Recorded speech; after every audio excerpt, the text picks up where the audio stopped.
উপস্থিত আসলে অনেকেই আছে। আজকের এই জাগ্রত এই সুন্দর এই অনুষ্ঠান করার জন্য আমি আসলে অনেক ধন্যবাদ জানাই। আসলে যে কোনো সুন্দর কিছুই আসলে সবাইকে আসলে মুগ্ধ করে, ভিডিও করেন আপনি আমার মানে আমার কাছে আর কি, আমি যেটা মনে হয়। আর আমাকে আসলে বলছে যে সুপারস্টার, আসলে আমি কখনো সুপারস্টার ছিলাম না। আমি চেষ্টা করেছি আসলে অভিনয় করার জন্য, যতটুকু পেরেছি আসলে কাজ করেছি। মানে একটি একটি করতে করতে 147টি ছবি কিভাবে যেন করে ফেলেছিলাম জানি না আসলে।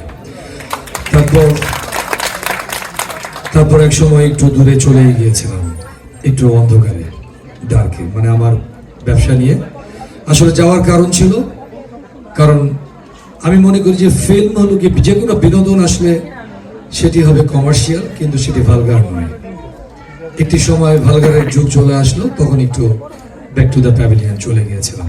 তারপরও বাবু বেড়েছিল, এখানে ওনারা অনেক গুণী আর্টিস্ট। আসলে ওনার চরিত্র আমার সত্যিকার ভালো লাগে বাবু ভাইকে দেখলে, আমার কেন জানি না আমি। তো ওনার সাথে আমার কাজ করার সে সৌভাগ্য হয়নি। যেমন একদিন ফরিদি ভাইকে বলছিলাম, তো ফরিদি ভাই আমাকে বলছিল যে এটা করি একসাথে। তাই আমি বললাম যে ভাই একটু দেখিয়ে দিন, কারণ আসলে কি এরা সত্যিকার অর্থে অনেকে গুণী আর্টিস্ট যাদের সাথে কাজ করার সৌভাগ্য হয়েছে সেই 90 দশক থেকে। তো সে নিয়ে এখনো সেই পথ চলছি, আর জানি না এই পথ কবে শেষ হবে। এখন আবার চিন্তা ভাবনা করছি একটু কাজ করার জন্য নতুন কিছু নিয়ে। তো একটু এর মধ্যে একটু দেশের বাইরে যাব, এসে কাজ শুরু করব। তার মধ্যে যেন আমাদের এই সুন্দর দেশের সবাই যেন, মানুষগুলোর জন্য আমরা সুন্দর থাকতে পারি, ভালো থাকতে পারি, এটি আসলে সবার আশা, চাওয়া, প্রত্যাশা সব কিছু। ততক্ষণ আপনারা ভালো থাকবেন, সুন্দর থাকবেন। আর ধন্যবাদ এই জাগতিকে জানাই, তারা এই সুন্দর আজকে এই অনুষ্ঠান আয়োজন করার জন্য।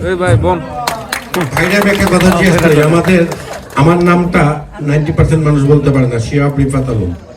তোমার নামটা কি কেউ বলতে পারে? জনগণ বলতে পারে না, ওই অফিসাররা না বললে তো চাকরি চলে যাবে। ভাই আমি আসলে কি, মানে জাগ্রত যেহেতু একটা জিনিসকে মানে প্রেজেন্ট করলে সবচেয়ে বড় জিনিস, মানে শিহাব, মানে এই জিনিসটি আসলে বলার জন্য আমি জানি না, আমি মানে আমাকে এক জায়গায় নিয়ে গিয়েছিল এরকম, তো বলছে যে আপনার নামটা তুলে ধরুন। বলছে, আমি বলছি ভাই আমার নাম আমি তুলে ধরতে পারবো না। তাহলে আসলে অনুষ্ঠানের কর্ণধার শিহাব ভাই নিজেই, মানে ওনার নামটা কেন জানি উনি বারবার তুলে ধরতে যাচ্ছেন। যাই হোক, শিহাব ভাইকে অনেক অনেক ধন্যবাদ জানাবো। শিহাব ভাইয়ের নামটা সবাই আসলে এখানে এমন 5 জন মানুষ আছে, আমি প্রধান অতিথি ছিলাম। 5 জন মানুষ আছে, আলো ভাই আছে, আলো বীর মুক্তিযোদ্ধা আছেন বাউল বেলাল। আমি 5টা বড় বড় অনুষ্ঠানে প্রধান অতিথি ছিলাম। যখন দেখছি এত বীর মুক্তিযোদ্ধা আমার সামনে বসে গেছে, অনুষ্ঠানে চেয়ার ছেড়ে আমি প্রধান অতিথি, আলো ভাই দাঁড়ান একটু, ফেনীতে আমি প্রধান অতিথির চেয়ারে বসিনি, আমি ওনারা দিয়ে দিচ্ছিলাম। নামটা শুনতে চাই না, আমার আজকে মনে হইলো কথাটা, আমি কখন ওনার সাথে খুব একটা কথা হয় না, আমার একটা মনে হইলো আমার নামটা 100% মানুষই ভুল বলে, আমার নামটা বলাই একটা ভেজাল। এটা আমার বাবা মার দোষ কিনা জানি না, যদি হয় তাহলে বিশাল দোষ, ওনার নামটা করে। কিন্তু সুবিধা কি আছে জানেন? আপনি চ্যাট জিপিটিতে যান, শিহাব রিফাত আলম লেখেন, দেখবেন অনেক বড় বড় মনীষীর চেয়ে আমার নাম অনেক বেঁচে, বহুমুখী প্রতিভার অধিকারী শিহাব রিফাত আলম। গুগলে যান, আমার ছবি আসবে। মহানায়ক লিখলে বঙ্গবন্ধু আসবে, উত্তম কুমার আসবে, আমারই আসবে। এটাই আমার। আপনার আছে কি মহানায়ক লিখলে? আপনার আছে কি? এবার হ্যাঁ, এটা তোমরা, আমি তোমরা ছবি তুলো না একটা, আমার দরকার নেই তো। ফজলুর বাবু, আপনি এবার কিছু বলেন। আমি আপনাদের সম্মানটা এখনই দিয়ে দেবো। চলে যান না, কিছুক্ষণ থাকেন, খায় নোয়াখালীদের মতো খাই দৌড় দিয়ে।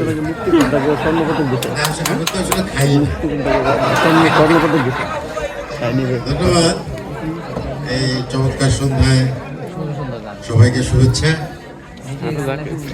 আসলে রিফাত ভাইয়ের এই অনুষ্ঠানে না এসে উপায় থাকে না, অনেক ব্যস্ত থাকি আমরা, বিভিন্ন জায়গায় বিভিন্ন কাজ থাকে, কিন্তু রিফাত ভাইয়ের সঙ্গে আমার বন্ধুত্ব, যে এত নিবিড় ভালোবাসা, আত্মীয়তা, সেইটা আসলে আমি কখনো উপেক্ষা করতে পারি না। সেই জন্য রিফাত ভাই কিছু বললে ছুটে আসি, আর ছুটে আসি বলেই আপনাদের সঙ্গে দেখা হয়। আজকে আমার ছোট ভাই, হ্যাঁ, অনেক কথাই বললেন আমাদের চলচ্চিত্রের কথা, আমাদের অভিনয়ের কথা। যাই হোক, আমরা চেষ্টা করছি যে আমরা একটা ভালো চলচ্চিত্র করব, আমরা একটা ভালো সাংস্কৃতিক পরিবেশ গড়ে তুলব বাংলাদেশে। বাংলাদেশে ভালো চলচ্চিত্র হবে, ভালো নাটক হবে, ভালো কবিতা হবে, ভালো গান হবে। তো আপনাদেরকে আমরা পাশে চাই, আপনাদের পাশে পেলেই আমরা ভালো কাজ করতে পারবো। সকলের জন্য শুভকামনা, আমাদের জন্য দোয়া করবেন। ধন্যবাদ। আমি এক মিনিট বলি, এর চেয়ে 3 নম্বর একটা প্রোগ্রাম ছিল, এত বড় প্রোগ্রাম কেউ করে নাই শিল্পকলার মূল মঞ্চে। তো উনি আমার ভয় নাকি দৌড়াতে দৌড়াতে আসছে, আমি বিশ্বাস করেন আমার ডায়েরি আমি ড্রাইভার পরে আসছি, কিন্তু আমি না জানি কি কথা শুনতে হয় পরে। আপনাকে দেওয়া যাবে না, আপনি এত সুন্দর, বিয়ে হয়ে যাবেন আপনি। কারে? হ্যাঁ, আজকের অনুষ্ঠানের প্রধান অতিথিকে মঞ্চে আসার জন্য আমন্ত্রণ জানাচ্ছি। প্রধান অতিথির হাত থেকে